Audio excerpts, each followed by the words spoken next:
Help me to reach 2,000 subscribers. I still remember the sound of his laughter echoing down the hallway that night. It was soft, flirtatious, and not meant for me. The phone light glowed under the blanket where he thought I couldn't see.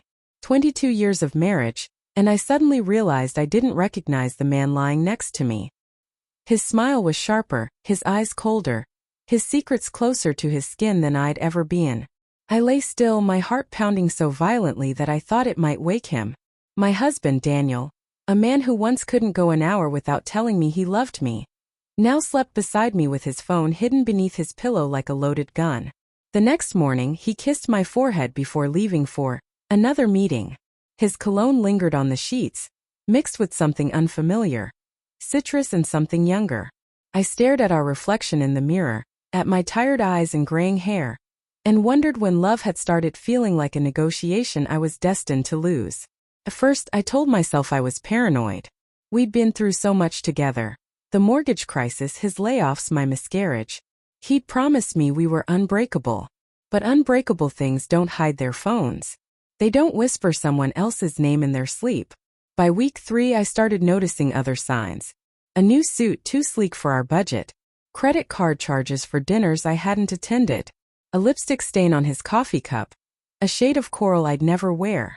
My denial fractured one night when I heard him in the shower humming that same tune he'd hummed on our honeymoon, back when the world still felt like a promise.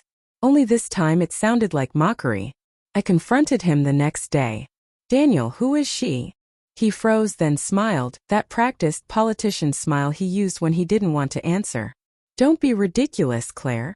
You've been watching too many dramas again." I wanted to believe him. God, I wanted to. But the tremor in his hand as he adjusted his tie gave him away. I started digging. At first just small things, a look at the phone bill, a peek at his emails. That's when I found her. Emma Blake. 25. Investment banker. Bright, ambitious, perfect. I scrolled through her LinkedIn profile, my hands trembling, staring at the woman who had replaced me. She was everything I used to be. Before life, loss, and love had worn me thin. He wasn't just seeing her. He was planning a future with her. A condo downtown. A joint account. Even a trip to Paris. The same one he'd promised me for our 20th anniversary. The betrayal hit me like a punch to the gut, but what truly broke me wasn't his affair. It was what I found next. Buried in his work folder. A series of spreadsheets, coded transactions, falsified signatures. He wasn't just unfaithful. He was committing fraud. Millions siphoned through fake accounts. My name on some of the documents.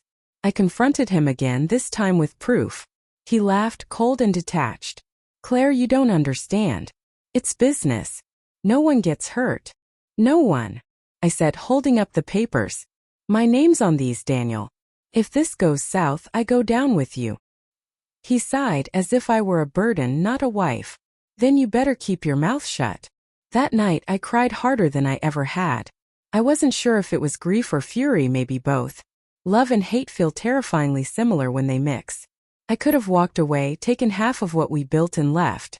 But something inside me refused. 22 years. 22 years of loyalty, of sacrifice, of building his world while mine crumbled. He'd taken my love, my youth, and now my dignity. I wasn't leaving quietly. So I planned. I studied every file, every transaction, every transfer. For weeks I pretended to forgive him. I cooked his favorite meals, smiled when he texted late meeting, and even wished him luck on his business trip with Emma. I let him think I was broken, but I was calculating. When he left for Paris, I made my move. I sent the documents, all of them, to the Financial Crimes Division, along with a statement and copies of his messages to Emma discussing covering tracks. I didn't stop there. I sent copies to Emma's employer too. Let her see the man she built her future with. The fallout was immediate. He was arrested at Charles de Gaulle Airport before his flight even landed. The news broke everywhere. Bank executive accused of massive fraud scheme. The story trended for days. His face, once the image of success, now smeared with disgrace. He called me from jail. "Claire, what did you do?" "I did what you taught me," I said quietly. "I looked out for myself. You ruined me. You ruined us," I whispered. He went silent. For the first time in years I heard fear in his voice. Weeks later, Emma reached out. Her message was brief. I didn't know. I'm sorry. I didn't reply. There was nothing left to say. The divorce finalized quietly. I kept the house, not because I wanted it, but because I needed to see what betrayal looked like in daylight. Every corner held a ghost. Every wall whispered a memory. But for the first time, the silence didn't feel suffocating. It felt clean. Sometimes I still think about him. Not with love, not even hate, just curiosity. How easily can a man trade a lifetime for a moment? How do you live with yourself after that?